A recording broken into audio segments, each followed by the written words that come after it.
Before we get on to 3.3, the actual sample scenario, which I'm going to use puppets for, make it much more easy for children to relate to, let me first share with you the irony of how Tochacha has been put aside. It's a mitzvah in the Torah, and we're going to see where in a few moments. It's incredibly significant to understand the location of this mitzvah in the Torah. But before we get there, the irony is really the following. Everyone knows the logic that if my student doesn't understand math, addition, so I'll teach the addition. If he's struggling with multiplication or division, so I'll teach him multiplication and division. It doesn't matter which subject it is. He's having difficulty remembering the names of parts of the human anatomy, so I'll teach him ways to remember the parts of human anatomy. It's so obvious to us that if the child is having problem with spelling, so we'll teach him how to spell, how to read. And if a child's having a problem behaving correctly, we punish him. Excuse me? I'm sorry, I didn't get that. Is it clear to us that in every other type of learning, if they don't understand or don't know, we teach it? But all of a sudden, when it comes to misbehavior, they don't know how to behave. Instead of me role modeling how to behave, how to teach the correct behavior in resolving a conflict, as something as simple as the mitzvah of Tochacha in 3 simple steps, instead of that, I punish the kid? What do you mean punish the kid? How am I teaching anything to the child by that? Except that he's got to be more street smart second time round, not to get caught.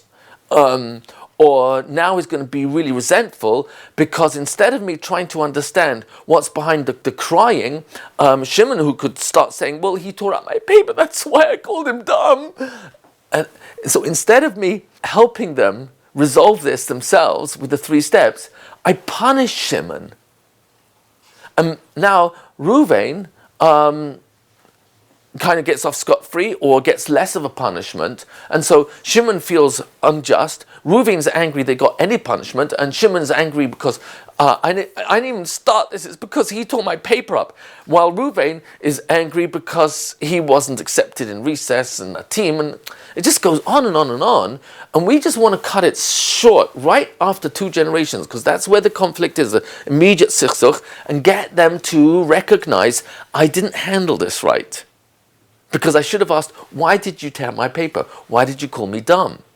And instead of going there, I went into retaliation mode, or get back at him, revenge, which itself is an aveira. So we want to stop it right there. So the irony of this is that children need us to role model Tochacha.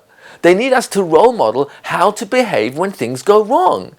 So they don't escalate into multi-generational accusations until it comes to the point where, well, when we were in preschool together, you were always pulling my underpants. And they say, well, that's because your mum was so fat. And then before you know it, there's no end. There's no end. There's no way you can ever know the truth. The moment you go beyond 2 generations.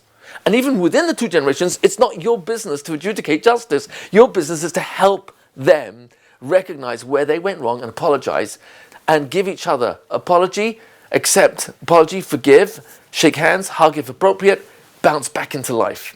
That's really what we're looking for. So I'm going to share with you now some really good scenarios that will help us to get this more concretized. Suffice to say that the mitzvah of Tochacha, this last Hagdama, and then we'll go all practical. The mitzvah of Tochacha, as you know, you look carefully, it's actually in Perak Yud Tes Pasuk Yud Zayin in Parshas Kedoshim, where the words there are Lo tisna et achicha bilvavecha, don't hate your brother in your thoughts, and the next pasuk has Ve'ahavta recha kamecha. Now that is really extreme. I've got to go from hatred all the way to love. We've talked about this before, but I'm going to share with you a different shot that I heard from Rabbi Yaakov Greenwald, the name of the stipler, and that is the following. How are you supposed to go from, I hate this kid, I hate my friend because he didn't accept me on his team, or tore up my picture, or called me a name, or called my mother a name, how do I go from hatred to love in one pasuk? And the answer, says the Stipler, is look more carefully, because Hocheach tochecha et amitecha is right in the middle. Meaning, the mitzvah of tochacha, biru dvarim, my friend, lama asita kacha, why did you do such and such to me? By clarifying, then we go through these 3 steps in order that I can switch from hatred to love. That's quite remarkable. So we can call the mitzvah of tochacha the healing bridge. It's healing because it's going to take us over the bridge from hatred and arrive on the other side of Ahava, the mitzvah of Ahavas Yisrael. So that's just like a quick Musa piece there to understand the context of this mitzvah. It's the healing mitzvah. It's massive. It's not to be taken lightly. And don't take it in isolation of the fact that it's right in between these 2 extreme mitzvahs of hatred and love. And it really is the healing bridge between the 2. And Hashem wants me to go from hatred to love using the mitzvah of tochacha. We've talked about this in much more detail previously, that lechatchila, I should really be mekayim v'lim kalai nafshi tidayim v'nafshi ke'afa la koltiyeh, that I actually can walk away and it doesn't affect me. And we're going to talk about the resilience of how to pull that out of kids when we get into all the metaphors. But right now, we're ready to jump into the practical application of tochacha. Okay, so up to 3.3, where we're going to do a sample scenario of the mitzvah of tochacha. So I've actually got a volunteer of one of my students, and so Ruvain, would you want to introduce yourself? My name's Corduroy. I know, but you remember we had a discussion for the filming that you're going to be Ruvain, remember? Oh, right. Thank you. So Ruvain, remember your lines? Sure. Okay, good. So Reuven has kindly volunteered to be part of a scenario where he got into conflict with Shimon. Shimon, you ready?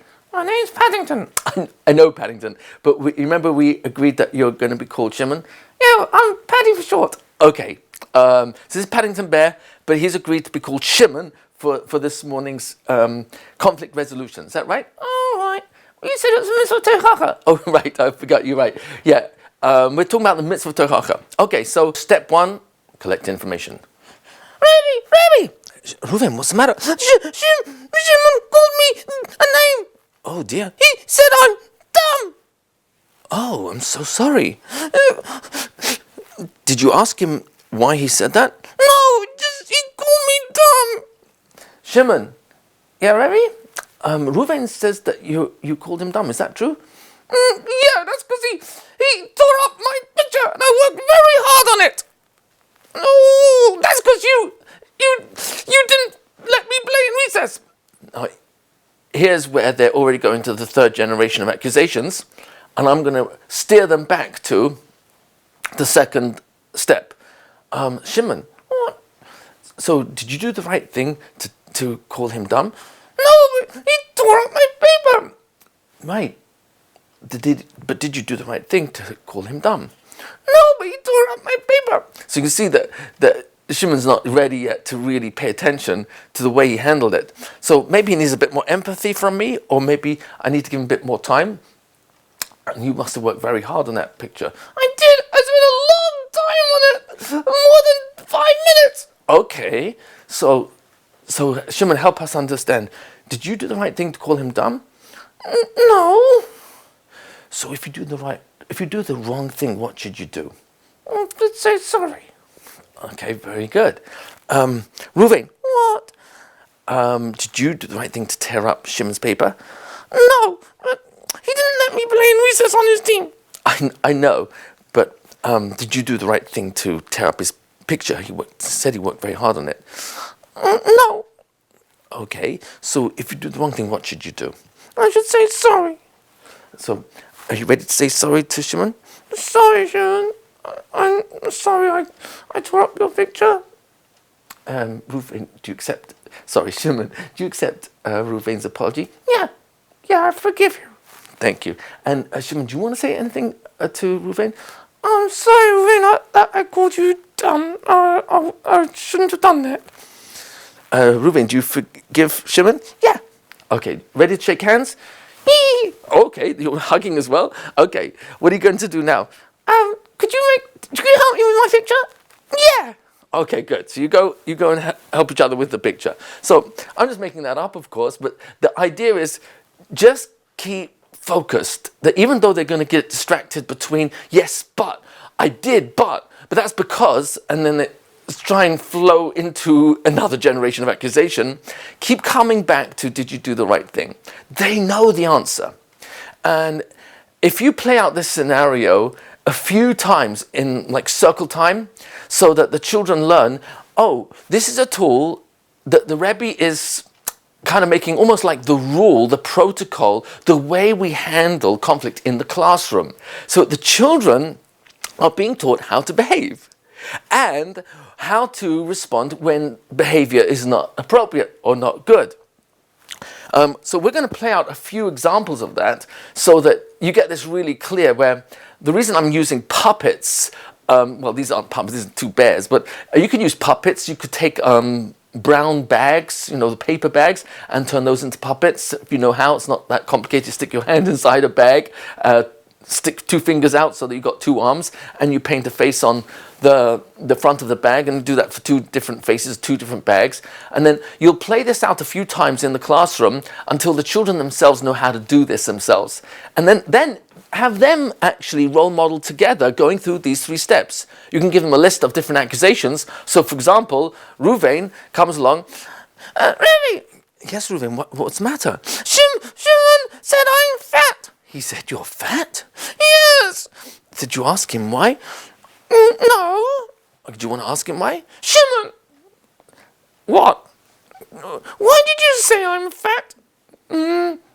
Because you said I'm stupid. Did you do the right thing to call him stupid? No. So do you know what to do next? Say sorry. Are you ready to say sorry? No, because he called me fat. Okay, do you need like 5 minutes or 8 minutes? And then I'll come back and ask you the question again. 6 minutes. Okay, 6 minutes. Okay, so it's now 2:30. So at 2:36, I'll call you. And you think you might be ready then? Yeah, I'm going to say sorry then. Oh, okay. So I'll see you in 6 minutes. Thank you. So, give the kid room. If he knows that you understand he's not ready to apologize because he's still angry about whatever his accusation, oh, you call me stupid, you call me fat, you didn't let me on your team. It really makes no difference what the type of accusation is. As outrageous as the accusation might be, you kicked me, you called me a name, you called my mother a name, you're always late for carpool, you don't let me play on your team, you always say that when I'm on your team, our team loses. However humiliating and it's not the severity of the crime that you and I as teachers want to get caught into. We want to stay focused only on how they handled it. Get them to admit, I should never have called you stupid, or I should never have torn up your paper or called you fat. It doesn't make a difference what the accusation is. Keep them focused on how they handled it. Get them to admit they made a mistake, they did something wrong, and then they know what to do next. They'll apologize. If they're really not ready because they're so hurt, they're not ready to apologize straight away, it will be artificial. No, don't force a sorry out of him. Don't say, don't you remember? We've practiced this so many times in class. You're supposed to say sorry now. Oh, please, sorry. So he doesn't really mean it. So give him room. So do you want to say sorry now or in 5 minutes? No, in 5 minutes. Is 5 minutes going to be enough for you, or do you need a little bit more? 5 minutes is plenty. Okay, he might choose 6 minutes, 7, doesn't matter, but you're giving him room where you're respecting the process of him recovering from the trauma of being called stupid or whatever the accusation is. And then at 2:36 you come back and Reuven, are you ready to say something to Shimon? Yeah, Shimon, I'm really sorry about what I did. No, I apologize. I'm sorry too, because I should never have called you fat. I forgive you. And I forgive you. And then they get off to recess or whatever else they're doing right now. But just keep it simple. I hope I haven't made it too complicated, but I'm really trying to make it super simple. 3 steps. Collect information, what happened. Step 2, did you do the right thing? And keep focusing back on that. You may need to empathize in between to help him focus back into the question of, did you do the right thing? Because he may be so inside his emotions of being hurt, that he's really not ready to say I did the wrong thing, because he's still upset about what happened before, the previous generation of accusation. But they already know this protocol from the few times that you've role-played this in the classroom, that they know what's coming next. There's no surprises over here. And they also know that you may even have discussed this in the classroom. You don't want to get into a third generation of accusations, because there's ein l'davar sof. It will just go on and on and on, and then I'm being sucked into policeman daddy, policeman mummy, policeman Rebbe, policewoman Mora, adjudicator, arbitrator, judge. I'm not based in. Your role in the classroom is not to be a judge. Your role in the classroom is to facilitate learning. My role in the classroom is not to find the truth about what really happened, because you'll never find the truth. And anyway, sorry to break it to you guys, you're anyway apostle Middos, and that's actually from Reb Moshe Feinstein. I don't remember where the teshuvah is.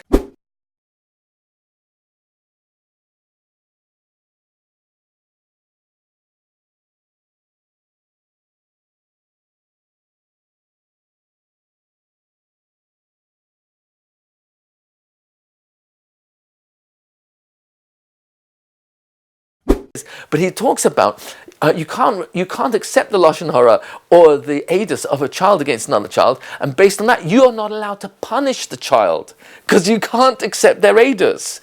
The mitzvah of tohacha is to help children become independent, that they've got the inner resilience to know what to do when something goes wrong. They'll ask, Shimon, why did you call me a name? Because you made us lose a game, and you always do every time you're on our side. Well, that doesn't mean you can call me a name, does it? No. So did you do the right thing to call me a name? No. So what should you do? I'm sorry. I forgive you. And I'm sorry that I don't let you play on my team every game. So, do you want me to practice with you scoring goals and when after school? Oh, I would love that. Thank you. I really want to get better at playing soccer, and then I won't be so bad. Yeah, I think you could get much better. Look, let's play after school together. Yeah, great. Thanks. I'm looking forward. Me too. So, I'm just making up on the spot, but the idea is that you can do this with the kids, with puppets, and I think the idea of doing it with puppets initially depersonalizes the accusations, and it gives a healthy entertainment where the children know that what you're really doing is representing themselves. And you're trying to role model as the teacher that you're not going to get sucked into adjudication, you're not there to arbitrate, you're there to help them help themselves, help them be empowered to know what to do next, so that they don't have to keep coming to you, they'll know what to do themselves. Right, guys? Yay! So 3.4 of this would be let the children role play with what you might call the tochacha puppets. You can give them names.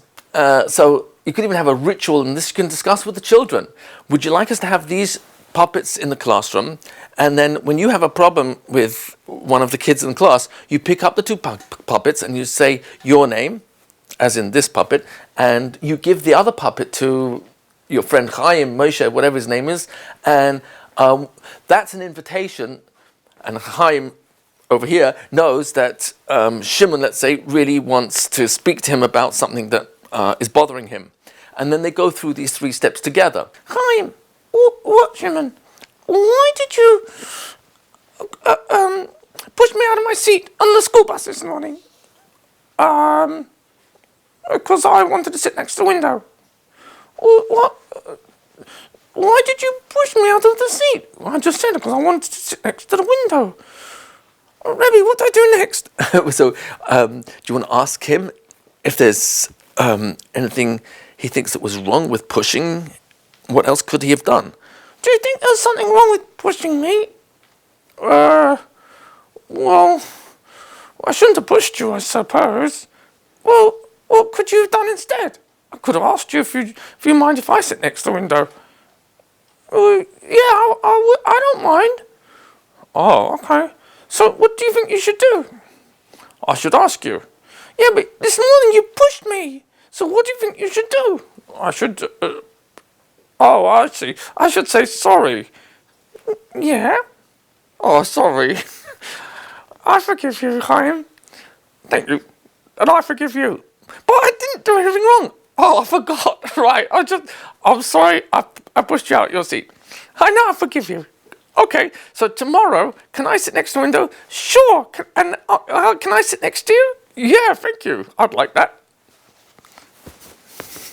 Okay, so I just, again, I'm just making it up on the spot. The point being, let the kids play it out, and you're freed up to actually watch. You can be the audience, and the kids can come over to you when they say, "Oh, we can't resolve this. We can't figure this out," and you're depersonalizing it for the children, so that it's the puppets that are upset with each other, when really, of course, the words that each child is saying for their puppet is, of course, their own words. But it helps them go from personalizing this and taking it too seriously to going through the puppets until the kids don't need the puppets because they know all 3 steps and they'll do it themselves. So there's going to be lots of variations of this before you can help them explore step 4, which is what other ways could you handle this instead of pushing me out of my seat? Well, I could have asked you. What else could you have done? Well, I could have asked you before you sat there if I could sit next to the window. Yeah, that's right. So let the kids explore their own imagination and they'll come up with their own scenarios. So Shimon, what else could you have done instead of called Ruvain dumb?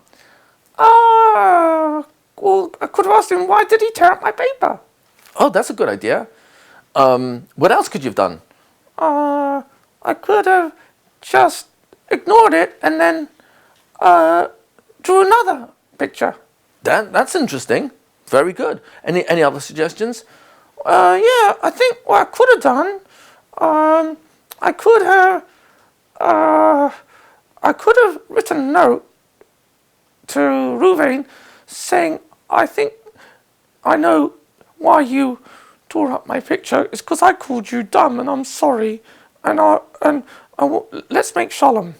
That's a beautiful note. I like that. Yeah, I think I'll try and remember that for next time. Good. Ruvain, you like those ideas? Yeah, I do. So, Ruvain, what else could you have done instead of tearing up his picture? I could have asked him why he called me dumb. Very good. Anything else? I also could have written a note and said, you call me dumb because I tore up your picture and I'm sorry. Very good. And I'll ask him to forgive me and make shalom like he did. Very good. So the kids will come up with their own ways to figure this out. Let them explore step 4 when you think they're ready, and it's history. The conflict already happened, and now you can replay without the emotions because we've already resolved the conflict, so to speak, and revisit. Oh, so how else could we have handled this? The kids will come up with their own suggestions. This is all about helping them help themselves. It's not about punishment, and it's not about penalizing them. It's not about other consequences. All that there is a place for, where we have tried other options first and then shoot for Oynesh. Oynesh, strictly speaking, actually doesn't mean punishment. That's a Christian translation. But the word Oynesh comes from the letter Ayin, that's the first letter of Oynesh, and Nash. Nash means fall away, like Oynesh as in any two letter root word with Nash in it. So Nesher is an eagle, but the 2-letter root is Nun Shin, which means Nesher is an eagle that swoops down. Nashal, when in the Gemara Makkas, based on the scenario in Chumash where someone has to run to an Arei Miklat because he accidentally killed someone when the metal of the axe went flying off, killed someone, and it was a pure accident. The wording there is Nashal. Nashal also means to fall down. So Oynesh, Ayin, Nash. Oynesh means to see how I've fallen. So the consequence is meant to match the crime in a way that I can actually see the mistake I made based on the way the consequence unfolded. And that's why HaKadosh Baruch Hu, in his kindness, always does everything midda connected midda, so there's a chance that I might figure out, based on what's happening to me, that that is a consequence of something I did in similar way to someone else. And then that might be a clue for me to correct myself. But in the midst of Teichacha, we simply want to keep it simple. 3 steps, go to number 4 and explore, reflect. How else could you have done it differently? What can you do for next time? But again, this is all so powerful and so impersonal because we're practicing this in the classroom in advance. We're practicing this so many times that eventually the children get it in their wiring that this is how I can resolve problems. Ask them why they did it. Did they do the right thing? And apologize, make up, move forward. Okay, we're now ready for a few examples of how Reuven and Shimon come into the classroom. I'm just going to throw it, and I just want to really get this straight. It's not about the accusation, it's about how we handle it. You said I'm stupid. Well, that's because you tore up my homework. Well, that's because your dad's always late for carpool. Yeah, and you always kick me on purpose when we get off the bus. Oh, no, that's not me, that's someone else. No, it's you. I didn't mean it. There's so many different accusations you can come up with. Let the kids, they can make up their own, or you can take the list from the booklet that's part of this training. You'll see there's about 15 different examples, and let the kids use those examples in their puppets in the classroom, and pair the kids up so that they actually spend some time going through these scenarios in different ways in front of you, so that you can help guide them till they keep really close to the script of just those 3 levels, those 3 steps. Okay, Hatzlacha Rabbah.